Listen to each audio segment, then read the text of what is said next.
इस वीडियो के अंतर्गत हम इम्पोर्टेंट फैक्ट फाइल को देखेंगे। जो महत्वपूर्ण फैक्ट फाइल होते हैं उनको यहाँ पर देखने का प्रयास कर रहे हैं और ये फैक्ट फाइल आपको एक तरह से हमें गाइड करेंगे कि किस तरह से आपको बुक को पढ़ना है, जो आपको क्वेश्चन उससे बनते हैं। शुरू करें। सबसे पहले आपके यहाँ पर है कि आपको भारतीय इतिहास एवं संस्कृति पहला टॉपिक है। भारतीय इतिहास एवं संस्कृति पहला टॉपिक के अंतर्गत हम शुरू करते हैं। सैंधव अस्थलों के उत्खननों से प्राप्त मोहरों पर किस पशु का सर्वाधिक उत्कीर्णन हुआ है? यहाँ कहा गया है कि सैंधव स्तरों के उत्खनन से प्राप्त मोहरों पर किस पशु का सर्वाधिक उत्कीर्णन हुआ है? तो आपको बैल का हुआ है। सैंधव स्तरों के उत्खननों से प्राप्त मोहरों पर किस पशु का सर्वाधिक उत्कीर्ण हुआ है? तो बैल का हुआ। यहाँ पर कहा कि सैंधव स्थल के उत्खननों से प्राप्त मोहर जो है उन पे आपको सर्वाधिक किस पशु का उत्कीर्ण हुआ है, किस पशु का सर्वाधिक निशान है? तो आपको बैल का ही निशान है। फिर आपको यहाँ पे यह है कि सिंधु सभ्यता के निवासी किस धातु से परिचित नहीं थे? तो सिंधु सभ्यता के जो निवासी थे वो आपको लोहा धातु से परिचित नहीं थे। यहाँ ये देखिए कि आखिर सिंधु सभ्यता के जो लोग थे, जिसको हम हड़प्पा सभ्यता भी बोलते हैं, तो सिंधु सभ्यता के जो लोग थे, सिंधु सभ्यता के जो निवासी थे या जो उसके लोग थे वो आपको लोहा धातु से परिचित नहीं थे। तो ये एक महत्वपूर्ण क्वेश्चन के रूप में आपको है कि सिंधु सभ्यता के जो निवासी थे वो आपको लोहा धातु से परिचित नहीं थे। बृहदेश्वर मंदिर का निर्माण करवाने वाला राजा का नाम क्या था? बृहदेश्वर मंदिर का निर्माण कराने वाले राजा का नाम आपको राजा राज था। तो राजा राज जो था वो आपको बृहदेश्वर मंदिर का निर्माण कराने वाला राजा था। तो बृहदेश्वर मंदिर का निर्माण करवाने वाले राजा का नाम क्या था? तो आपको राजा राज था। राजा राज ने ही क्या किया था? बृहदेश्वर मंदिर का निर्माण करवाया था। तो राजा राज ने ही क्या करवाया था? बृहदेश्वर मंदिर का आपको निर्माण करवाया था। तो बृहदेश्वर मंदिर का निर्माण किसने करवाया था? आपको राजा राज नहीं करवाया था। तो यहाँ देखिए हम इस तरह से बोल सकते हैं कि राजा राज का जो संबंध हो गया बृहदेश्वर मंदिर से हो गया। राजा राज का जो संबंध हो गया वो किससे हो गया? तो आपको हो गया बृहदेश्वर मंदिर से हो गया। तो राजा राज का संबंध आपको किस मंदिर से हो गया? तो बृहदेश्वर मंदिर से होगा। और बृहदेश्वर मंदिर का जो संबंध हो गया वो आपको राजा राज से हो गया। तो इस तरह से हमें काफ़ी ज़्यादा कंठस्थ हो जाएगी चीज़ें। अब आगे यहाँ पर कहता है अगला क्वेश्चन कि मौर्य साम्राज्य का संस्थापक था। मौर्य साम्राज्य का जो संस्थापक था वो चंद्रगुप्त मौर्य था। चंद्रगुप्त मौर्य जो था वो आपको मौर्य साम्राज्य का क्या था? संस्थापक था। चंद्रगुप्त मौर्य जो था वो आपको मौर्य साम्राज्य का संस्थापक था। फिर आपको आगे यहाँ पर कहता है कि आपको चंद्रगुप्त मौर्य का संबंध आपको किससे हो गया? तो मौर्य साम्राज्य से हो गया। चंद्रगुप्त मौर्य का संबंध आपको मौर्य साम्राज्य से हो गया। फिर आगे कहता है कि क्षत्रिय नृत्य भारत के किस प्रदेश का शास्त्रीय नृत्य कहा जाता है? क्षत्रिय नृत्य जो है वो भारत के किस प्रदेश का शास्त्रीय नृत्य कहा जाता है? अब देखो क्षत्रिय नृत्य जो है क्षत्रिय नृत्य जो है वह भारत के किस प्रदेश का शास्त्रीय नृत्य कहा जाता है? तो वो आपको असम का कहा जाता है। क्षत्रिय नृत्य भारत के किस प्रदेश का शास्त्रीय नृत्य कहा जाता है? तो असम का कहा जाता है। इस तरह से भी क्वेश्चन आपको बनाया जा सकता है कि असम का शास्त्रीय नृत्य कौन सा है? असम का जो शास्त्रीय नृत्य है वो आपको क्षत्रिय नृत्य है। तो क्षत्रिय नृत्य जो है वो असम का शास्त्रीय नृत्य है। शास्त्रीय नृत्य जो है वो असम का क्या है? तो असम का आपको शास्त्रीय नृत्य है। फिर आपको आगे कहता है वाकपति का गौरवाह किसके दिग्विजय का वर्णन करता है? वाकपति का गौरवाह किसके दिग्विजय का वर्णन करता है? तो आपको यह वर्णन करता है। वाकपति का गौरवाह जो है गौरवाह किसके दिग्विजय का वर्णन करता है? तो आपको यशो वर्मन का वर्णन करता है। वाकपति का जो गौरवाह वह किसके दिग्विजय का वर्णन करता है? तो आपको यशो वर्मन के दिग्विजय का वर्णन करता है। तो यहाँ एक चीज़ समझने वाली बात है क्या कि वाकपति का गौरहाव, देखिए गौरहाव जो है वो आपको किसके दिग्विजय का वर्णन करता है? तो आपको ये करता है यशोवर्मन का। यानी कि यशोवर्मन का जो संबंध हो गया वो आपको हो गया वाकपति या गौरवाह से हो गया। वाकपति के गौरवाह का संबंध जो आपको हो गया वो आपको यशोवर्मन से हो गया। फिर आपको आगे कहता है वो भारतीय मंदिर जिसे यूरोपीय लोगों ने ब्लैक पेगोडा कहा था। तो कोणार्क का सूर्य मंदिर जो कि ओडिशा में है, तो कोणार्क का जो सूर्य मंदिर जो कि ओडिशा में, उन्हीं को आपको यूरोपीय लोगों ने क्या कहा था? ब्लैक पेगोडा कहा था। तो ब्लैक पेगोडा जो आपको कहा था वो किस मंदिर कहा था? तो आपके यूरोपियन द्वारा ब्लैक पेगोडा जो था वो कोणार्क का सूर्य मंदिर जो कि असम में स्थित उनको कहा गया था। हाँ, सॉरी असम नहीं बल्कि ओडिशा में स्थित है। ओडिशा में जो आपको कोणार्क का सूर्य मंदिर स्थित है उन्हीं को आपको यूरोपियन लोगों ने आपको ब्लैक पेगोडा कहा था। कोणार्क का जो सूर्य मंदिर जो कि ओडिशा में स्थित है उन्हीं को आपको यूरोपियन लोगों ने क्या कहा था? यूरोपियन लोगों ने आपको ब्लैक पेगोडा कहा था। यानी कि हम कह सकते हैं कि ब्लैक पेगोडा का जो संबंध हो गया वो आपको किससे हो गया? तो ब्लैक का पेगोडा का जो संबंध हो गया ये आपको कोणार्क के सूर्य मंदिर से हो गया। ब्लैक पेगोडा का जो संबंध हो गया वो आपको कोणार्क के सूर्य मंदिर से हो गया। फिर आपको आगे यहाँ पर उपासना फिर आपको आगे कहता है कि उपासना साधनों द्वारा बनाया मनाया जाने वाला उत्सव उपासना साधनों द्वारा मनाया जाने वाला उत्सव उसको क्या बोलते हैं? विश्वकर्मा जयंती बोलते हैं। उपासना साधनों द्वारा मनाया जाने वाला जो उत्सव है उसको विश्वकर्मा जयंती बोलते हैं। उपासना साधनों द्वारा मनाया जाने वाला उत्सव जो है वो आपको विश्वकर्मा जयंती बोलते हैं। विश्वकर्मा जयंती जो आपको है आप यहाँ देखिए उपासना साधनों द्वारा मनाया जाने वाला जो उत्सव है उपासना साधनों द्वारा मनाया जाने वाला जो उत्सव है वो उसको हम क्या बोलते हैं? उसको विश्वकर्मा जयंती बोलते हैं। उसको क्या बोलते हैं? उसको हम विश्वकर्मा जयंती बोलते हैं। तो उपासना साधनों द्वारा मनाया जाने वाला उपासना साधन द्वारा मनाया जाने वाला जो उत्सव है उसको हम क्या बोलते हैं? विश्वकर्मा जयंती बोलते हैं। विश्वकर्मा जयंती जो है वो हम किसको बोलते हैं? विश्वकर्मा जयंती उपासना साधन द्वारा मनाया जाने वाला जो उत्सव है उसी को हम क्या बोलते हैं? विश्वकर्मा जयंती बोलते हैं। विश्वकर्मा जयंती जो उपासना साधन द्वारा मनाया जाने वाला उत्सव उपासना साधन द्वारा मनाया जाने वाला जो उत्सव है उसको हम विश्वकर्मा जयंती बोलते हैं।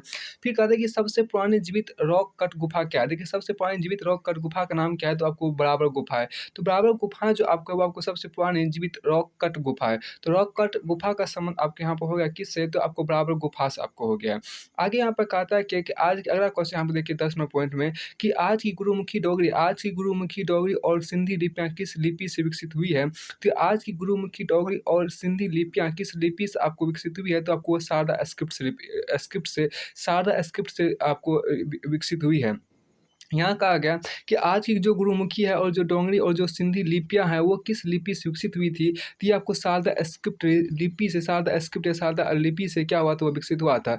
जो हमारा आज का गुरुमुखी लिपि है, डोगरी लिपि और सिंधी लिपियाँ हैं, वो सभी के सभी आपको शारदा स्क्रिप्ट या शारदा लिपि से विकसित हुई है। अब आपको आगे यहाँ पर चलते हैं राष्ट्रीय स्वतंत्रता आंदोलन और उसके कुछ समय यहाँ पर प्रश्न देखते हैं। राष्ट्रीय स्वतंत्रता आंदोलन यहाँ देखिए राष्ट्रीय स्वतंत्रता आंदोलन में यहाँ पर कहा गया है किस आंदोलन द्वारा वंदे मातरम गायन के राजद्रोह की संज्ञा दी गई थी? तो स्वदेशी आंदोलन यहाँ पर है। देखिए बहुत ही महत्वपूर्ण आपको है किस आंदोलन के दौरान वंदे मातरम गायन के लिए राजद्रोह की संज्ञा दी गई थी? तो आपको स्वदेशी आंदोलन के दौरान आपको ऐसा संज्ञा दी गई थी। तो यहाँ बहुत अच्छा ये प्रश्न है कि किस आंदोलन के दौरान आपको वंदे मातरम गायन के लिए राजद्रोह की संज्ञा दी गई थी? तो किस आंदोलन के दौरान आपको वंदे मातरम गायन के आपको राजद्रोह की संज्ञा दी गई थी? तो आपको स्वदेशी आंदोलन के लिए। तो सिविल अवज्ञा आंदोलन यहाँ आगे कहता है कि सिविल अवज्ञा आंदोलन के दौरान त्रिचिनोपोली से वेदनरनेम तक 1 मिनट यहाँ पर रुकिए। अब यहाँ पर राष्ट्रीय स्वतंत्रता आंदोलन में यहाँ पर आपका पहला प्रश्न है कि किस आंदोलन के दौरान आपको वंदे मातरम गायन के राजद्रोह की संज्ञा दी गई थी? तो आपको स्वदेशी आंदोलन। तो किस आंदोलन के दौरान वंदे मातरम गायन के लिए राजद्रोह की संज्ञा दी गई थी? तो आपको स्वदेशी आंदोलन के लिए। तो किस आंदोलन के दौरान आपको वंदे मातरम गायन के लिए आपको राजद्रोह की संज्ञा दी गई थी? तो आपको स्वदेशी आंदोलन की दी गई थी। तो आपको स्वदेशी आंदोलन के दौरान ही क्या था कि जो कोई व्यक्ति आपको वंदे मातरम का गायन करेगा उनको राजद्रोह का जो आपको एक एक्ट होता है जो धाराएँ होती है उस पे वो लगा दिया जाएगा, उसको राजद्रोह कहा जाएगा। तो जो कोई भी व्यक्ति आपको स्वदेशी आंदोलन आपको वंदे मातरम का गायन करेगा, उसका उच्चारण करेगा, उसका वो अपने शब्दों में प्रयोग करेगा तो उनके आपको राजद्रोह का जो संज्ञा होता है, राजद्रोह का जो धारा होता है उस पे वो प्रयोग किया जाएगा। आप देखिए सिविल अवज्ञा आंदोलन आपको आगे अगले यहाँ 12 नंबर में है कि सिविल अवज्ञा आंदोलन के दौरान त्रिचिनोपोली से वेदर नियम तक मार्च का नेतृत्व किसने किया था? तो आपको राजगोपालाचारी ने किया था। ये कि सिविल अवज्ञा आंदोलन के दौरान त्रिचिनोपोली से वेदर नियम तक मार्च का नेतृत्व किसने किया था? आपको राजगोपालाचारी ने किया था। राजगोपालाचारी ने ही क्या किया था? सिविल अवज्ञा आंदोलन के दौरान आपको त्रिचिनोपोली से वेदर नियम तक मार्च का नेतृत्व किया था। तो एक महत्वपूर्ण आपको यह है कि त्रिचिनोपोली से वेदर नियम तक आपको सिविल अवज्ञा आंदोलन का मार्च का नेतृत्व आपको राजगोपालाचारी ने किया था। फिर कहता है कि 1854 की वुड्स आगे यहाँ पर कहता है कि 1854 की वुड्स डिस्पैच की उपलब्धियों का मूल्यांकन करने के लिए किस आयोग का गठन किया गया था? 1854 की वुड्स डिस्पैच की उपलब्धियों का मूल्यांकन करने के लिए किस आयोग का गठन किया गया? तो आपको हंटर आयोग का गठन किया गया था। 1854 का जो आपको वुड्स डिस्पैच की उपलब्धियों का मूल्यांकन करने के किस आयोग का गठन किया गया? तो आपको हंटर आयोग का गठन किया गया था। इस पर मुझे थोड़ा सा डाउट लग रहा है कि देखिए हंटर आयोग का संबंध आपको ज़्यादा बाग हत्याकांड से भी हो सकता है, एक बार देखने की बात है। देखिए 1854 की वुड्स डिस्पैच की उपलब्धियों का मूल्यांकन करने के लिए किस आयोग का गठन किया गया था? तो आपको ये हंटर आयोग का गठन किया गया था। मतलब हंटर आयोग का संबंध हम बोल सकते हैं यथार्थ जीवन की वुड्स डिस्पेस से आपको है। फिर आपको आगे कहा था कि भारत में क्रांतिकारी गतिविधियों पर रोक लगाने के 1919 में पारित एक्ट क्या था? तो आपको लॉ एक्ट था। भारत में क्रांतिकारी गतिविधियों पर रोक लगाने के 1919 में पारित एक्ट जो था वो आपको क्या था? तो आपको रॉल्ट एक्ट था। आगे कहते हैं कि भारतीय स्वतंत्रता की घोषणा किस ब्रिटिश प्रधानमंत्री ने की थी? तो भारतीय स्वतंत्रता की घोषणा किस ब्रिटिश प्रधानमंत्री ने की थी? तो वो आपको क्लीमेट एटली ने किया था। तो ब्रिटिश प्रधानमंत्री जो क्लीमेट एटली था उसने ही आपको भारतीय स्वतंत्रता की घोषणा की थी। जो ब्रिटिश प्रधानमंत्री जिसका नाम क्लीमेट एटली था उन्होंने ही भारत की स्वतंत्रता की घोषणा की थी। फिर आपको आगे यहाँ पर प्रश्न है कि भारत छोड़ो आंदोलन प्रस्ताव पारित होने के बाद गांधी जी को कहाँ कैद किया गया था? तो आंगा खां प्लेस में कैद किया गया था। तो भारत छोड़ो आंदोलन देखिए, भारत छोड़ो आंदोलन प्रस्ताव पारित होने के बाद गांधी जी को कहाँ पर कैद किया गया था? गांधी जी को आपको आंगा खां प्लेस में कैद किया गया था। जब भारत छोड़ो आंदोलन प्रस्ताव पारित हो गया जब भारत छोड़ो आंदोलन आपको प्रस्ताव पारित हो गया भारत छोड़ो आंदोलन प्रस्ताव पारित होने के बाद गांधी जी को आपको आंगा खां प्लेस में कैद किया गया था। आंगा खां प्लेस में ही आपको कैद किया गया था। तो भारत छोड़ो आंदोलन प्रस्ताव पारित होने के बाद गांधी जी को आपको कहाँ कैद किया गया? तो आपको आंगा खां पैलेस में कैद किया गया था। फिर आपको आगे हम कहा था कि भारत की यात्रा पर आने वाला प्रथम ब्रिटिश सम्राट कौन था? तो आपको जॉर्ज पंचम था। कि भारत की यात्रा पर आने वाला पहला ब्रिटिश सम्राट जो था वो आपको जॉर्ज पंचम था। जॉर्ज पंचम जो था वो आपको भारत की यात्रा पर आने वाला पहला ब्रिटिश सम्राट था। कि भारत की यात्रा पर आने वाला पहला ब्रिटिश सम्राट जो था आपको वह जॉर्ज पंचम था। तो जॉर्ज पंचम जो था वह भारत की यात्रा पर आने वाला पहला ब्रिटिश सम्राट था। तो भारत की यात्रा पर आने वाला पहला ब्रिटिश सम्राट जो था वो आपको जॉर्ज पंचम ही था। फिर आगे कहते हैं कि भारतीय राष्ट्रीय कांग्रेस की स्थापना का श्रेय किसको जाता है? भारतीय राष्ट्रीय कांग्रेस की स्थापना का श्रेय आपको ए.ओ. हुम को जाता है। ए.ओ. हुम को जो कि एक आईपीएस नहीं बल्कि एक आईपीएस या आईएएस ऑफिसर ही थे। कोई अभी कंफर्म नहीं कर सकते हैं कि वो आईएएस से आईपीएस से देखिए वो लेकिन सिविल सेवा में थे। आपको ए.ओ. हुम एक सिविल सर्वर से सिविल सर्विस में आपको कार्यरत थे। उन्होंने क्या किया था? भारतीय राष्ट्रीय कांग्रेस का स्थापना किया था। अब आपको अगला क्वेश्चन है कि लोगों में राष्ट्र प्रेम की भावना जगाने के लिए शिवालिता गणपति महोत्सव का आयोजन किया गया। किसने किया था? तो ये आपको बाल गंगाधर तिलक के द्वारा ही किया गया था। कि लोगों में राष्ट्र प्रेम की भावना को जगाने के लिए शिवालिता गणपति महोत्सव का आयोजन आपको बाल गंगाधर तिलक ने ही किया था। बाल गंगाधर तिलक ने ही क्या किया? बाल गंगाधर तिलक ने ही आपको लोगों में राष्ट्र प्रेम की भावना को जगाने के लिए शिवालिता गणपति महोत्सव का आयोजन किया था। फिर आपको आगे कहा था कि फ्रंटियर गांधी किसे कहा जाता है? फ्रंटियर गांधी आपको अब्दुल गफ्फार खान को कहा जाता है। फ्रंटियर गांधी जो है वो आपको अब्दुल गफ्फार खान को कहा जाता है। अब्दुल गफ्फार खान को ही आपको फ्रंटियर गांधी कहा है। फ्रंटियर गांधी जो है वो आपको अब्दुल गफ्फार खान को ही कहा जाता है। फिर आपको आगे यहाँ पर कि भारतीय राजव्यवस्था, अब देखिए अगला आपको टॉपिक है यहाँ पर भारतीय राजव्यवस्था एवं संविधान को देखिए। तो भारतीय राजव्यवस्था एवं संविधान में आपको सबसे देखिए, भारत का प्रधानमंत्री सरकार के खिलाफ अविश्वास प्रस्ताव में भाग नहीं ले सकता जब वो राज्यसभा का सदस्य हो। यहाँ पर सबसे पहला महत्वपूर्ण क्वेश्चन कि भारत का प्रधानमंत्री सरकार के खिलाफ आपको अविश्वास प्रस्ताव में भाग नहीं ले सकता जब वह राज्यसभा का सदस्य हो। ये आपको समझने वाला है कि भारत का प्रधानमंत्री सरकार के खिलाफ अविश्वास प्रस्ताव में भाग नहीं ले सकता जब वह राज्यसभा का सदस्य हो। जब प्रधानमंत्री आपको राज्यसभा का सदस्य हो तो वो अपने सरकार के खिलाफ अविश्वास प्रस्ताव में भाग नहीं ले सकता है। आपको यहाँ पर ये है कि आगे देखिए मंडल कमीशन में क्या प्रस्ताव था, मंडल कमीशन में क्या खास बात कही, मंडल कमीशन क्या एक विशेषता थी। तो इसका ये देखिए मंडल कमीशन में आपको अन्य पिछड़ा वर्ग की जातियों हेतु 27% आरक्षण था। तो मंडल कमीशन का प्रस्ताव क्या था? मंडल कमीशन का आपको प्रस्ताव था कि अन्य पिछड़ा वर्ग की जातियों हेतु 27% का आरक्षण व्यवस्था करना था। अब देखिए आगे क्या था, क्या कि संविधान संशोधन के अनुसार भारत के लोगों के मताधिकार के लिए एवं न्यूनतम आयु 21 वर्ष से 18 वर्ष कर दी गई थी। तो ये आपको 61वें संविधान संशोधन आपको ऐसा किया गया था। तो यहाँ पे ये है कि देखिए आपको एक किस संविधान संशोधन के अनुसार भारत के लोगों के मताधिकार के लिए न्यूनतम आयु आपको 21 वर्ष से 18 वर्ष कर दी गई थी। तो आपको 61वें संविधान संशोधन आपको ऐसा किया गया था। तो किस संविधान संशोधन के अनुसार देखिए, किस संविधान संशोधन के अनुसार भारत के लोगों के मताधिकार के न्यूनतम आयु जो है वो आपको 21 वर्ष से 18 वर्ष कर दिया गया। तो 61वें संविधान संशोधन द्वारा किया गया था। हम ऐसे ही बोल सकते हैं कि संविधान संशोधन द्वारा आपको भारत के लोगों का जो मताधिकार आयु है वो 21 वर्ष से घटाकर 18 वर्ष कर दिया गया। तो आपको 61वें संविधान संशोधन आपको ऐसा किया गया। फिर आपको आगे यहाँ कहते हैं राष्ट्रपति के महाभियोग से संबंधित अनुच्छेद क्या है? राष्ट्रपति के महाभियोग से संबंधित अनुच्छेद जो आपको अनुच्छेद 61 है। तो राष्ट्रपति के महाभियोग से कौन सा अनुच्छेद आपको संबंधित है? तो आपको अनुच्छेद 61 आपको संबंधित है। फिर कहता है कि संपत्ति अधिकार कानूनी अधिकार किस संविधान संशोधन द्वारा बनाया गया है?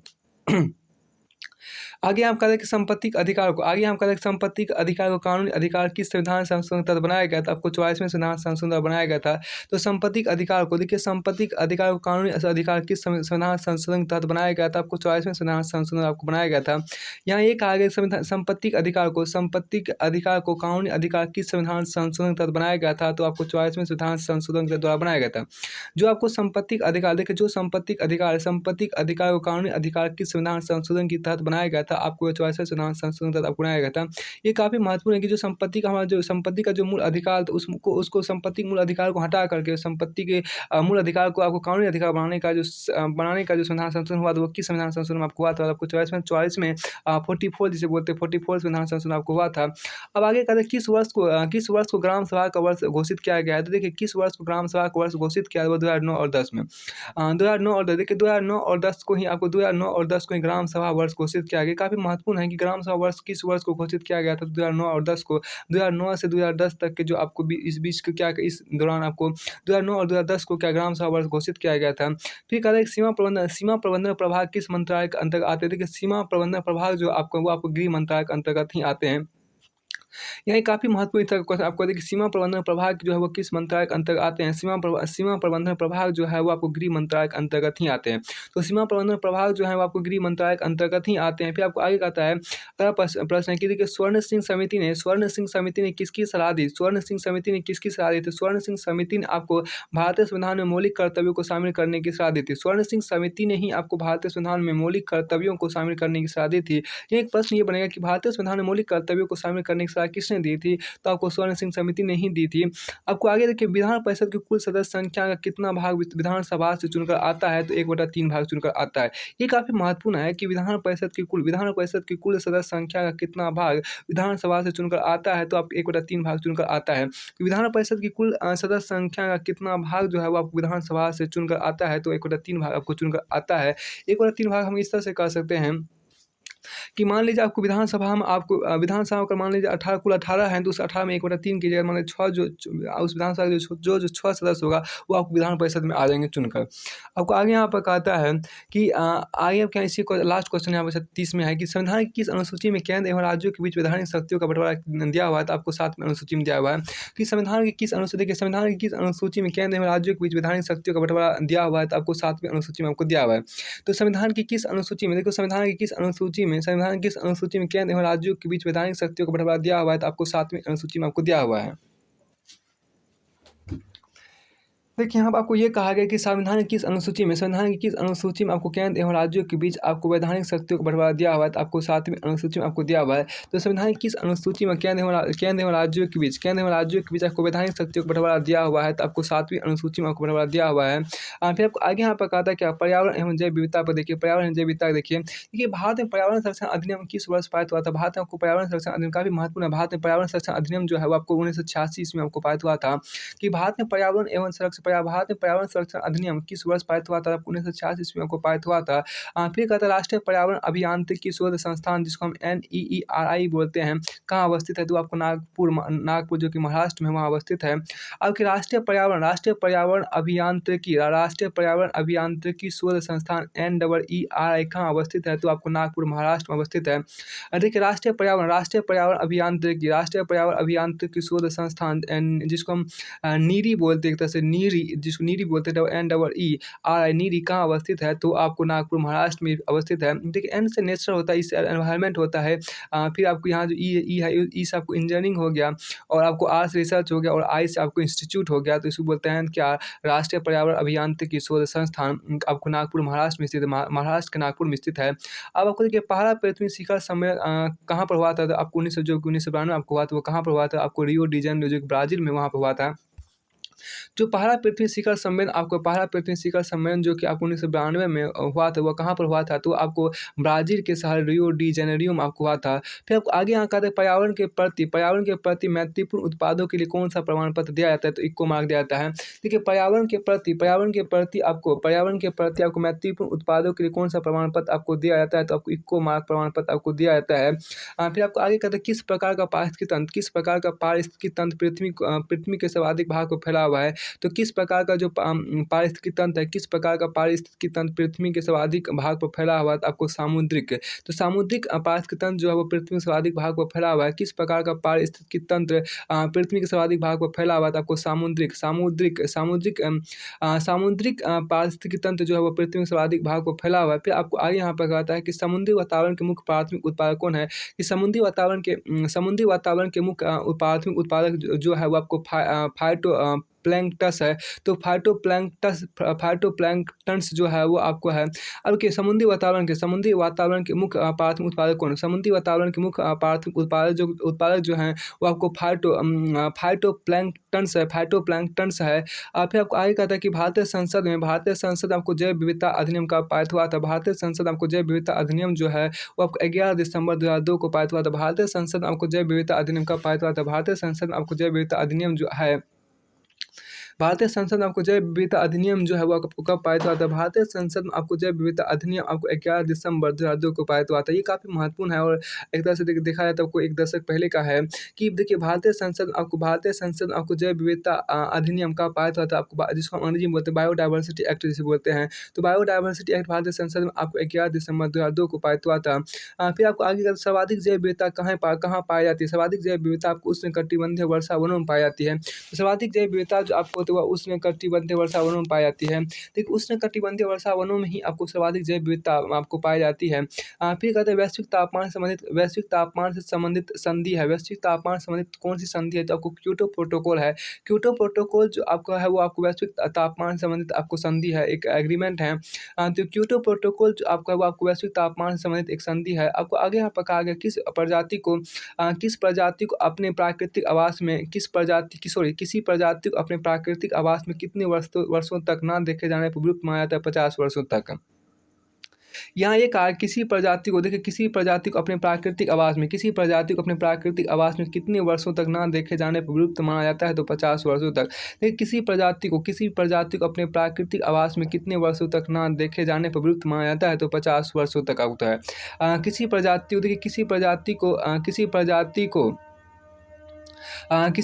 को अपने प्राकृतिक आवास में कितने वर्षों तक ना देखे जाने पर विलुप्त माना जाता है? तो आपको 50 वर्षों तक अगर किसी प्रजाति को अपने प्राकृतिक आवास में नहीं देखा गया तो उसको विलुप्त घोषित कर दिया जाता है। फिर आपको आपके आगे यहाँ देखिए भारत एवं विश्व का भूगोल में देखिए कौन सा बंदरगाह भारत एवं सामुद्रिक व्यापार का पूर्वी द्वार कहलाता है? तो आपको कोलकाता या हल्दिया बंदर, कोलकाता का जो हल्दिया बंदरगाह है उसी को भारतीय सामुद्रिक व्यापार का पूर्वी द्वार कहा जाता है। तो भारतीय सामुद्रिक व्यापार का पूर्वी द्वार आपको किसे कहा जाता है? कोलकाता, जो कि कोलकाता का हल्दिया बंदरगाह कहा जाता है। फिर आपको आगे का दक्कन का पठार, आपको आगे यहाँ कहता है कि दक्कन का पठार स्थित कहाँ पर है? दक्कन का जो पठार है वो आपको स्थित है महाराष्ट्र, मध्य प्रदेश, गुजरात, कर्नाटक और आंध्र प्रदेश में। तो महाराष्ट्र, मध्य प्रदेश, गुजरात, कर्नाटक और आंध्र प्रदेश में ही आपको दक्कन का पठार अवस्थित है। फिर आपको आगे कहता है दक्षिणी भारत के पठारी प्रदेशों को कौन सी नदी 2 भागों में विभाजित करती है? तो आपको नर्मदा नदी विभाजित करती है। यहाँ ये है कि दक्षिणी भारत को देखिए दक्षिणी भारत के पठारी प्रदेशों को कौन सी नदी 2 भागों में विभाजित करती है? तो आपको नर्मदा नदी 2 भागों में आपको विभाजित करती है।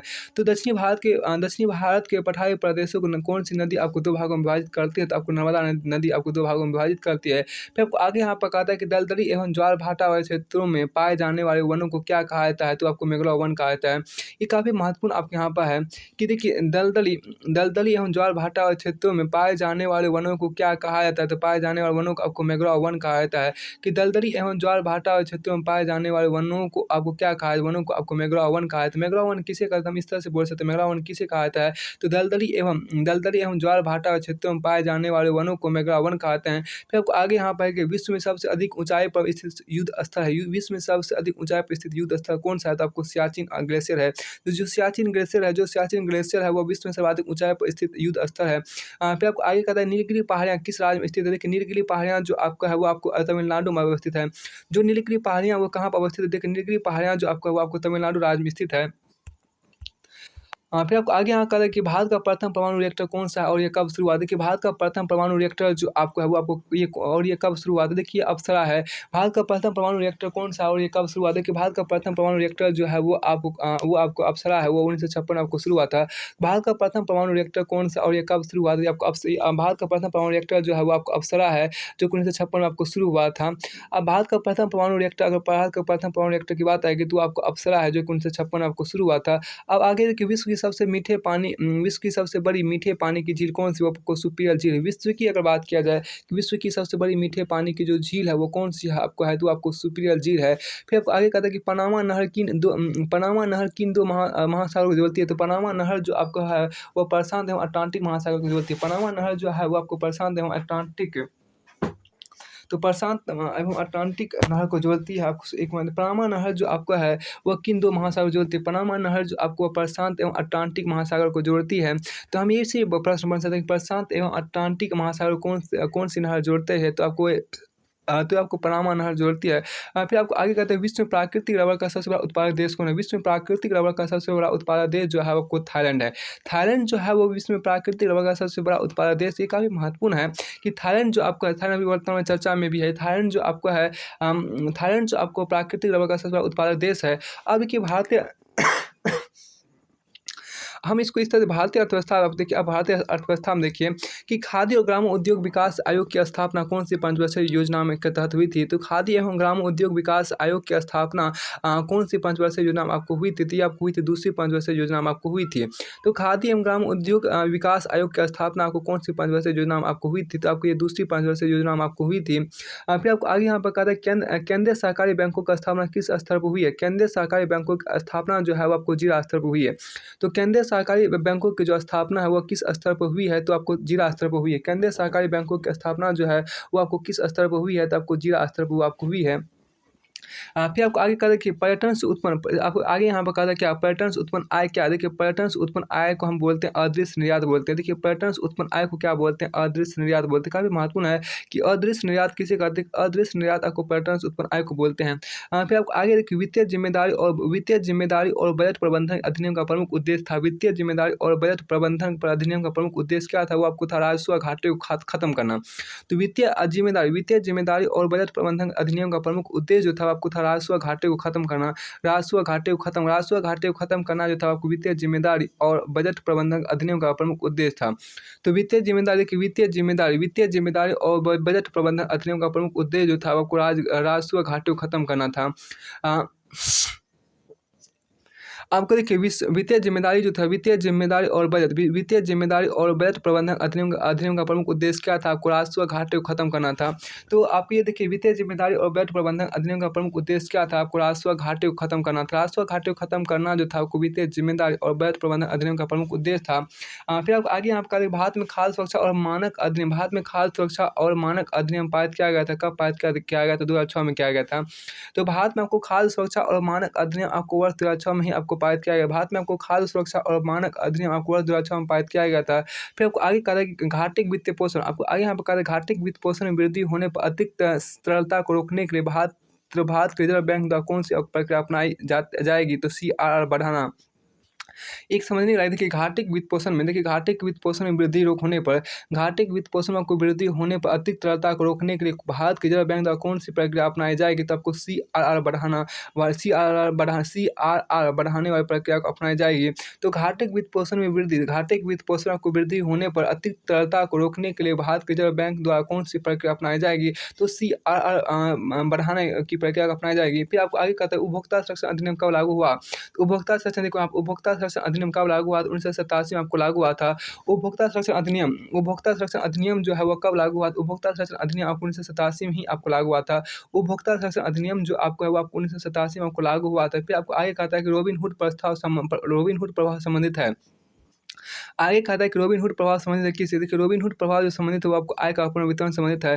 तो रॉबिनहुड प्रभाव जो आपको है वो आपको आय का पुनर्वितरण संबंधित है। रॉबिनहुड प्रभाव जो आपको है वो आय का पुनर्वितरण से संबंधित है। रॉबिनहुड प्रभाव किससे संबंधित है? तो आपको आय का पुनर्वितरण से संबंधित है।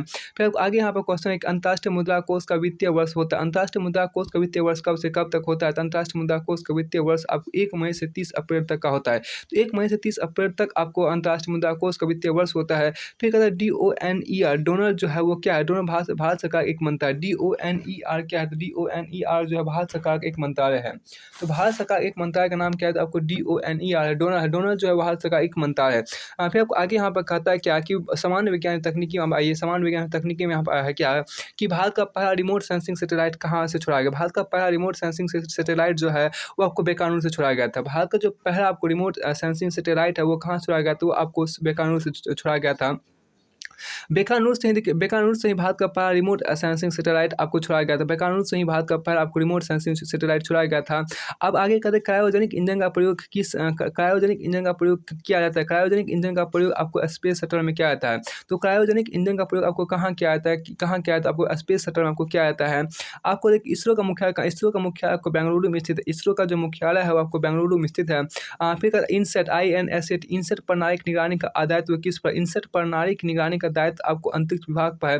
अंतरिक्ष विभाग पर देखिए, अंतरिक्ष विभाग पर ही आपको इनसेट प्रणाली की निगरानी का दायित्व है। अंतरिक्ष विभाग पर ही आप क्या इनसेट प्रणाली की निगरानी का इनसेट प्रणाली की निगरानी का दायित्व किस पर है? तो आपको अंतरिक्ष विभाग पर है। जो इनसेट प्रणाली का जो आपको है, इनसेट प्रणाली की जो निगरानी का दायित्व आपको अंतरिक्ष विभाग पर है। फिर आपको आगे यहाँ पर है कि कनाडा के सहयोग से कौन सा परमाणु बिजली घर बना है? कनाडा के सहयोग से कौन सा परमाणु बिजली घर बना है? तो आपको रावत भाटा बिजली परमाणु घर बना है। तो कनाडा के सहयोग से ही आपको रावत भाटा परमाणु बिजली घर बना है।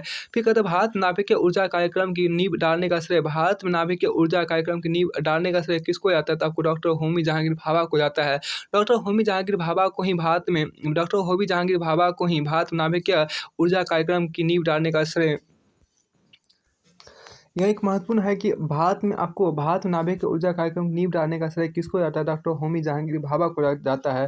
डॉक्टर होमी जहांगीर भाभा को ही भारत में नाभिकीय ऊर्जा कार्यक्रम की नींव डालने का श्रेय जाता है। फिर आपको अगला क्वेश्चन है कि भारत परमाणु ऊर्जा आयोग का गठन हुआ था, कब हुआ था? तो परमाणु ऊर्जा आयोग का गठन आपको 1948 ईस्वी में ही हुआ था। परमाणु ऊर्जा आयोग का गठन कब हुआ था? तो 1948 ईस्वी में आपको हुआ था।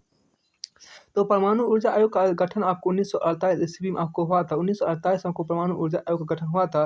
फिर कहते हैं किस अम्ल का उपयोग आपको सीसा संचायक बैटरी में किया जाता है? किस अम्ल का उपयोग आपको सीसा संचायक बैटरी में किया जाता है? तो आपको सल्फ्यूरिक अम्ल का। तो सल्फ्यूरिक अम्ल का उपयोग ही आपको सीसा संचायक बैटरी में आपको किया जाता है। फिर आपको आगे कहता है कि फोटोग्राफी में उपयोग किया जाने वाला प्रकाश संवेदी यौगिक है।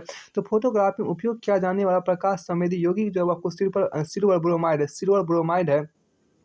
तो सिल्वर ब्रोमाइड जो आपको फोटोग्राफी में उपयोग किया जाने वाला प्रकाश संवेदी यौगिक है। प्रकाश संवेदी यौगिक देखो, प्रकाश संवेदी यौगिक जो है वो आपको फोटोग्राफी में उपयोग किया जाने वाला सिल्वर ब्रोमाइड है।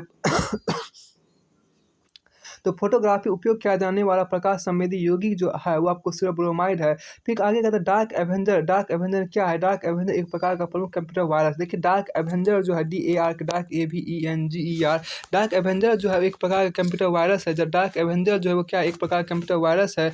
अब आपको आगे यहाँ देखिए क्या देखिए जलवायु परिवर्तन एवं आपदा। देखिए जलवायु परिवर्तन एवं आपदा, यहाँ पे देखिए आपको आते हैं अगला टॉपिक जो यहाँ पे आपको है जलवायु परिवर्तन एवं आपदा। देखिए कौन सी गैस है जो जीवन के लाभदायक और हानिकारक दोनों ही है? तो कौन सी ऐसी गैस है जो आपको जीवन के लिए लाभदायक और हानिकारक दोनों ही है? तो आपको कार्बन डाइऑक्साइड है। कार्बन डाइऑक्साइड जो आपको है, देखिए कार्बन डाइऑक्साइड जो है वो आपको जीवन के लाभदायक और हानिकारक दोनों ही है। तो कार्बन डाइऑक्साइड जो आपको जीवन के आपको लाभदायक और हानिकारक दोनों ही है। फिर अब आगे कहता है कि जुगाली करने वाले जानवरों से निकलने वाले ग्रीन हाउस गैस क्या है? तो आपको मीथेन ही है। लेकिन सबसे पहले महत्वपूर्ण क्वेश्चन जो आपके यहाँ पर वो आपको है कि ऐसा कौन सा गैस है जो जीवन के आपको लाभदायक भी है और हानिकारक भी है? तो आपको दोनों ही है। तो आपको है कार्बन डाइऑक्साइड जिसको हम CO2 बोलते हैं। CO2 आपको जीवन के लिए लाभदायक भी है और हानिकारक भी है। अब देखिए जुगाली करने वाले जानवरों से निकलने वाले ग्रीन हाउस क्या है? जुगाली करने वाले जानवरों से निकलने वाले ग्रीन हाउस कौन है? ग्रीन हाउस गैस क्या है? तो आपको मीथेन है। जब जानवर अपनी जुगाली करता है या भोजन को पचाता है, उसको चबाता है, तो उसमें जो आपको मीथेन है, उससे मुँह से आपको मीथेन निकलता है।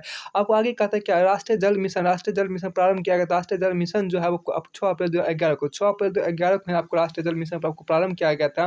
तो 6 अप्रैल 2011 को आपको राष्ट्रीय जल मिशन आपको प्रारंभ किया गया था। फिर आपको कहता आगे कि राइट टू रिपेयर, देखिए राइट टू रिपेयर कानून किसके द्वारा लाया गया? राइट टू रिपेयर कानून आपको यूरोपीय संघ के द्वारा ही लाया गया था। यूरोपीय संघ के द्वारा ही आपको राइट टू रिपेयर कानून लाया गया था। तो राइट टू रिपेयर कानून आपको यूरोपीय संघ के द्वारा लाया गया था। फिर आपको आगे कहता है इकोटोन। इकोटोन का अर्थ क्या? इकोटोन का अर्थ है जहाँ 2 बायोमास आकार मिलते हैं। इकोटोन का अर्थ है इकोटोन का अर्थ है जहाँ दो बायोमास आकर मिलते हैं, उसी को हम क्या बोलते हैं? इकोटोन बोलते हैं। आपके आगे क्या? जैव विविधता का अंतर्राष्ट्रीय कार्यालय। जैव विविधता का जो अंतर्राष्ट्रीय कार्यालय है वो कहाँ पे स्थित है? आपको रोम में स्थित है। कि जैव विविधता का, देखिए जैव विविधता का अंतर्राष्ट्रीय कार्यालय जो है वो आपको रोम में स्थित है। रोम में ही आपको जैव विविधता का अंतर्राष्ट्रीय कार्यालय स्थित है। फिर आपको आगे देखिए जैव विविधता का अंतर्राष्ट्रीय कार्यालय जो है वो आपको रोम में स्थित है। फिर आपको आगे कहता है किस वृक्ष को पर्यावरणीय संकट माना जाता है? किस वृक्ष को पर्यावरणीय संकट माना जाता है? तो आपको यूकेलिप्टस को।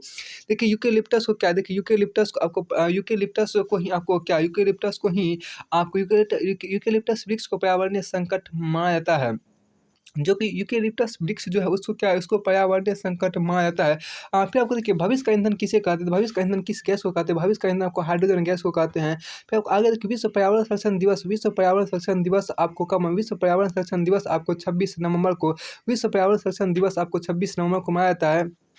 विश्व पर्यावरण संरक्षण दिवस जो आपका है वो आपको 26 नवंबर को मनाया जाता है। फिर आपको आगे कहता है राष्ट्रीय बाघ संरक्षण योजना। राष्ट्रीय बाघ संरक्षण योजना लागू कब हुआ था? आपको 1973 में ही आपको राष्ट्रीय बाघ संरक्षण योजना लागू हुई थी। अब देखिए बाल विकास एवं शिक्षा शास्त्र में, बाल विकास एवं शिक्षा शास्त्र में आप आइए।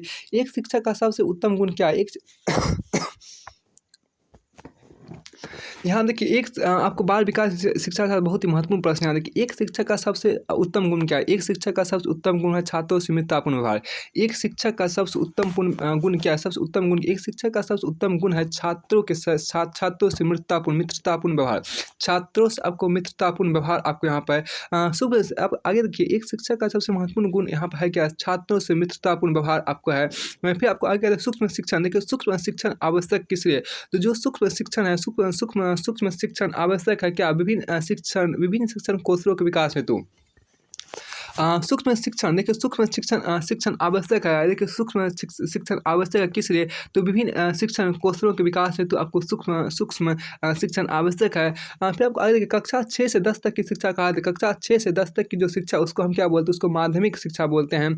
अब ये कक्षा शिक्षण का प्रमुख उद्देश्य क्या है? कक्षा शिक्षण का प्रमुख उद्देश्य है छात्र का मानसिक और नैतिक विकास करना। कक्षा शिक्षण का प्रमुख उद्देश्य जो आपको छात्र का मानसिक एवं नैतिक विकास करना। छात्र का मानसिक एवं नैतिक विकास करना आपको कक्षा शिक्षण का प्रमुख उद्देश्य है। छात्र का मानसिक एवं नैतिक विकास करना कक्षा शिक्षण का प्रमुख उद्देश्य है। फिर आपको आगे यहाँ पर कहता है देखिए शिक्षा का प्रमुख कार्य क्या है? देखिए शिक्षा का प्रमुख कार्य जो है वह छात्रों को अभिव्यक्ति की स्वतंत्रता प्रदान करना। शिक्षक अब यह काफ़ी महत्वपूर्ण ये 2 प्रश्न है कि शिक्षक का जो मुख्य कार्य है वो आपको छात्रों को अभिव्यक्ति की स्वतंत्रता प्रदान करना। छात्रों को अभिव्यक्ति की स्वतंत्रता प्रदान करना ये शिक्षक का मुख्य कार्य है। और शिक्षक का सर्वश्रेष्ठ गुण क्या है? शिक्षक का सर्वश्रेष्ठ गुण है छात्रों से मित्रतापूर्ण व्यवहार करना। यदि आपको ये पूछा जाए शिक्षकों का सर्वश्रेष्ठ गुण क्या है? आपको छात्रों से मित्रतापूर्ण व्यवहार करना।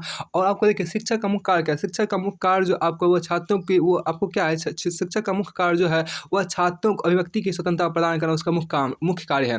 आपको आगे देखिए वर्तमान में निःशक्त बच्चों की शिक्षा। वर्तमान में निःशक्त बच्चों की शिक्षा के लिए कहा गया, वर्तमान में निःशक्त बच्चों की शिक्षा के लिए आपको कहा गया है समावेशी शिक्षा। वर्तमान में निःशक्त बच्चों की शिक्षा के लिए कहा गया, क्या कहा गया? आपको समावेशी शिक्षा कहा गया। आपको आगे देखिए NCTE का क्या फुल फॉर्म होता है? NCTE का फुल फॉर्म होता है national council for teacher education. NCTE का मतलब होता है national council for teacher education आपको होता है। आगे आपका देखिए डिसलेक्सिया। देखिए डिसलेक्सिया जो संबंधित है वो किस है? डिसलेक्सिया जो संबंधित है वो आपको पठन विकास से संबंधित है। डिसलेक्सिया आपको पठन विकास संबंधित, मतलब जो पढ़ने में अक्षम है उससे संबंधित है। आपको आगे देखिए साइजोइड। देखिए साइजोइड वर्ग में किस प्रकार के बालक आते हैं? साइजोइड वर्ग में आपको किस प्रकार के बालक आते हैं? तो आपको मोटे स्वस्थ रहे लंबे शरीर वाले बालक आते हैं। तो साइजोइड तो साइज़ोइड वर्ग में आपको किस प्रकार के बालक आते हैं? तो मोटे, स्वस्थ रहे, लंबे शरीर वाले बालक आते हैं। आगे देखिए, मोटे, स्वस्थ रहे, लंबे शरीर वाले जो बालक है आपको साइज़ोइड वर्ग में आते हैं। तो सृजनशीलता, देखिए सृजनशीलता के मुख्य तत्व हैं। सृजनशीलता का मुख्य तत्व आपको मौलिकता, लचीलापन एवं धारा प्रवाहिता है। तो सृजनशीलता के मुख्य तत्व क्या है? सृजनशीलता के मुख्य तत्व जो आपको है मौलिकता, लचीलापन एवं धारा प्रवाहिता है। तो सृजनशीलता के मुख्य तत्व जो है आपको मौलिकता, लचीलापन एवं धारा प्रवाहिता है। अब आगे देखिए क्या है कि कृषि, देखिए क्या होता है, कृषि में आपको आते हैं। भारत में कृषि को देखिए, भारत में कृषि को दुष्प्रभावित करने वाला मौसम का सबसे महत्वपूर्ण तत्व है, वो आपको वृष्टि है। कृषि के महत्वपूर्ण टॉपिक है कि भारत में कृषि को दुष्प्रभावित करने वाले मौसम का सबसे महत्वपूर्ण तत्व जो है वो आपको क्या है, वो आपको वृष्टि है। वृष्टि जो है भारत में कृषि को दुष्प्रभावित करने वाले मौसम का सबसे महत्वपूर्ण तत्व है। आगे देखिए, किस फसल के पानी की अधिकता आवश्यक है लेकिन जमाव नहीं? चाय की फसल के पानी की अधिकता आवश्यक है लेकिन जमाव नहीं होना चाहिए, उसका इकट्ठा नहीं, पानी इकट्ठा नहीं होना चाहिए। आपको फसल, चाय फसल के आपको पानी की अधिकता आवश्यक है लेकिन उसकी पानी का जमाव नहीं होना चाहिए। आपको आगे का अगला प्रश्न है कि किस क्षेत्र को भारत का चावल का कटोरा कहा जाता है? किस क्षेत्र को भारत का चावल कटोरा कहा जाता है? कृष्णा गोदावरी डेल्टा क्षेत्र को। कृष्णा गोदावरी, देखिए कृष्णा गोदावरी डेल्टा क्षेत्र को भारत का चावल कटोरा कहा जाता है। कृष्णा गोदावरी डेल्टा क्षेत्र को ही भारत का चावल कटोरा कहा जाता है। तो कृष्णा गोदावरी, देखिए कृष्णा गोदावरी डेल्टा क्षेत्र को ही भारत का चावल कटोरा कहा जाता है। फिर कहता है किस फसल की, देखिए किस फसल की खेती भारत में सर्वाधिक क्षेत्र में होती है? तो किस फसल की जो खेती है वो भारत में सर्वाधिक क्षेत्र में आपको होती है, वो धान की। देखिए किस फसल की खेती भारत में सर्वाधिक क्षेत्र में आपको होती है, वो आपको धान में होती है। धान में आपको किस फसल की जो खेती है वो भारत में सर्वाधिक क्षेत्र में आपको होती है, वो धान की खेती होती है। धान की जो खेती है वो पूरे भारत में सबसे अधिक क्षेत्र में आपको होती है। आगे कि भारत में जेनेटिक रूप से परिवर्तित किस फसल को व्यापारिक उत्पादन के लिए अनुशासित किया गया है? कि भारत में जेनेटिक रूप से परिवर्तित किस फसल को व्यापारिक उत्पादन के लिए अनुशासित किया गया था? कोई बीटी कॉटन। देखिए बीटी कॉटन आपके यहाँ पर है कि भारत में जेनेटिक रूप से परिवर्तित किस फसल को व्यापारिक उत्पादन के लिए अनुशासित किया गया है? तो बीटी कॉटन का आपको अनुशासित किया गया है। देखिए जूट उत्पादन, देखिए जूट उत्पादन अग्रणी भारतीय प्रदेश क्या है? जूट उत्पादन अग्रणी भारतीय प्रदेश जो है वो पश्चिम बंगाल है। जूट उत्पादन अग्रणी भारतीय प्रदेश जो है आपको पश्चिम बंगाल आपको है। देखिए झूम एक क्या है? देखिए झूम एक कृषि एक तरीका है। झूम जो है वो कृषि कार्य करने का एक तरीका है। आपको आगे यहाँ प्रश्न है क्या कि आगे प्रश्न है कि केंद्रीय आपको भारतीय दलहन शोध संस्थान कहाँ स्थित है? भारतीय दलहन शोध संस्थान आपको कानपुर में स्थित है। भारतीय दलहन शोध संस्थान जो आपको कानपुर में स्थित है। फिर आपको आगे यहाँ पर कहा गया केंद्रीय उपोषण बागवानी संस्थान कहाँ अवस्थित है? केंद्रीय उपोषण बागवानी संस्थान जो आपको है वो बेंगलुरु में अवस्थित है। केंद्रीय उपोषण बागवानी संस्थान जो आपको है वो आपको बेंगलुरु में अवस्थित है। फिर आपको आगे यहाँ पर कहा गया केरल राज्य विश्व भर में किसके संवर्धन के लिए जाना जाता है? तो केरल राज्य जो है विश्व भर में आपको गर्म मसाले के संवर्धन के लिए ही जाना जाता है। केरल राज्य जो है वो विश्व भर में आपको गर्म मसाले के संवर्धन के लिए जाना जाता है। अब आगे देखिए केंद्रीय उपोषण बागवानी संस्थान जो आपको वो बेंगलुरु में है और भारत दलहन शोध संस्थान जो है वो आपको कानपुर में है। अब यहाँ पर कंप्यूटर में आइए। देखिए कंप्यूटर साक्षरता दिवस कब मनाया? कंप्यूटर साक्षरता दिवस आपको 2 दिसंबर को मनाया था। कंप्यूटर साक्षरता दिवस जो आपको है वो आपको 2 दिसंबर को मनाया जाता है। फिर 1 किलोबाइट जिसको हम केबी बोलते हैं, 1 किलोबाइट कितने बाइट के बराबर होते हैं? 1 किलोबाइट जो होते हैं वो कितने बाइट के बराबर होते हैं? तो कितने बाइट के बराबर होते हैं? 1024 बाइट के बराबर होते हैं। 1 किलोबाइट जो आपको होते हैं वो आपको कितने बाइट के बराबर होते हैं? 1024 बाइट के बराबर होते हैं। फिर आपको आगे यहाँ पर है क्या कि कंप्यूटर में उपयोग होने वाले आईसी चिप बनाए जाते हैं। कंप्यूटर में उपयोग होने वाले जो आईसी चिप होते हैं वो आपको सिलिकॉन से बनाए जाते हैं। किसी कंप्यूटर के प्रोग्राम में बच्चों द्वारा प्रयुक्त भाषा होती है। किसी कंप्यूटर के प्रोग्राम में बच्चों द्वारा प्रयुक्त भाषा कौन सी होती है? आपको लोगो होती है। किसी कंप्यूटर के प्रोग्राम में बच्चों द्वारा प्रयुक्त भाषा जो होती है वो आपको लोगो होती है। आपको आगे कहता है कि मल्टी प्रोसेसिंग होती है। मल्टी प्रोसेसिंग क्या होती है? मल्टी प्रोसेसिंग एक से अधिक प्रोसेसर द्वारा होता है। मल्टी प्रोसेसिंग क्या होता है? तो मल्टी प्रोसेसिंग जो है एक से अधिक प्रोसेसर द्वारा होता है। एक से अधिक प्रोसेसर द्वारा जो कार्य होता है वो मल्टी प्रोसेसिंग कहलाती है। आपको आगे देखिए एक हार्डवेयर, आपको आगे यहाँ कहा गया कि एक हार्डवेयर डिवाइस जो डाटा को अर्थपूर्ण इन्फॉर्मेशन में परिवर्तित करते हैं उसको क्या बोलते हैं? उसको प्रोसेसर बोलते हैं। एक हार्डवेयर डिवाइस जो डाटा को अर्थपूर्ण इन्फॉर्मेशन में परिवर्तित करता है उसको प्रोसेसर बोलते हैं। प्रोसेसर क्या होता है कि जो एक ऐसा हार्डवेयर डिवाइस होता है जो डाटा को अर्थपूर्ण इन्फॉर्मेशन में परिवर्तित करता है, उसी को हम प्रोसेसर बोलते हैं। अब आपके आगे यहाँ देखिए क्या आपके देखिए काफ़ी महत्वपूर्ण है कि प्रोसेसर किसे कहते हैं। प्रोसेसर जो आपको होता है वो आपको एक हार्डवेयर डिवाइस जो डाटा को अर्थपूर्ण इन्फॉर्मेशन में परिवर्तित करते हैं, उसको क्या बोलते हैं, प्रोसेसर बोलते हैं। आपको आगे देखिए क्या है, कंप्यूटर द प्रोड्यू देखिए आपको आगे यहाँ कंप्यूटर द्वारा प्रोड्यूस किया गया परिमाण क्या है। देखिए कंप्यूटर द्वारा प्रोड्यूस किया गया परिमाण है वो आपको आउटपुट है। ये काफ़ी महत्वपूर्ण यहाँ पर है कि कंप्यूटर द्वारा प्रोड्यूस किया गया परिमाण जो है वो क्या आउटपुट है। आपको आगे ईपीडी क्या है। देखिए ईपीडी जो है आपको इलेक्ट्रॉनिक डेटा प्रोसेसिंग, ईपीडी क्या है, ईपीडी जो आपको है वो इलेक्ट्रॉनिक डेटा प्रोसेसिंग है। इलेक्ट्रॉनिक डेटा प्रोसेसिंग जो आपको है वो ईपीडी है। फिर आपको आगे यहाँ कहता है पैकमैन। देखिए पैकमैन नामक प्रसिद्ध कंप्यूटर किस काम के लिए बना था। तो पैकमैन नामक प्रसिद्ध कंप्यूटर जो है वो खेल नामक काम के खेल के लिए बना था। तो पैकमैन नामक प्रसिद्ध कंप्यूटर जो है वो आपको खेल के लिए ही बनाया गया था। अब के CRAY क्या है। देखिए CRAY जो है एक सुपर कंप्यूटर, CRAY जो है एक सुपर कंप्यूटर है। आप आगे देखिए खेलकूद में, देखिए खेलकूद क्या है। देखिए विश्वविख्यात रोरा गेरो का संबंध किस खेल से। विश्वविख्यात रोरा गेरो का संबंध आपको लॉन टेनिस से है। तो विश्वविख्यात रोरा गेरो का संबंध जो आपको लॉन टेनिस है। देखिए विश्वविख्यात रोरा गेरो का संबंध जो आपको लॉन टेनिस से आपको किसका आपको संबंध है। देखिए विश्वविख्यात रोरा गेरो का संबंध जो आपको लॉन टेनिस से ही है। आगे देखिए मुक्केबाजी के प्रसिद्ध स्थान क्या है। मुक्केबाजी के प्रसिद्ध स्थान जो आपको हुआ मेडिसन स्क्वायर है। तो मेडिसन स्क्वायर जो आपको है वो मुक्केबाजी के प्रसिद्ध स्थान है। फिर देखिए आपको आगे यहाँ पर कि ये जो आपको टॉपिक है आपको खेलकूद संबंधित टॉपिक हम पढ़ रहे हैं। आपके सयारी गोखले का संबंध किस खेल से है। तो सयारी गोखले का जो संबंध है वो आपको शतरंज के खेल से है। तो सयारी गोखले का जो संबंध है वो आपको शतरंज के खेल से है। फिर आपको आगे यहाँ कहता है क्या कि सयारी गोखले का जो संबंध है वो किस खेल से, वो शतरंज के खेल से ही आपको है, जिसको अंग्रेजी में चेस बोलते हैं। क्रिकेट के अंतर्राष्ट्रीय संस्था कौन। देखिए क्रिकेट के अंतर्राष्ट्रीय संस्था आपको ICC है। ICC जो आपको है वो क्रिकेट का अंतर्राष्ट्रीय संस्था है।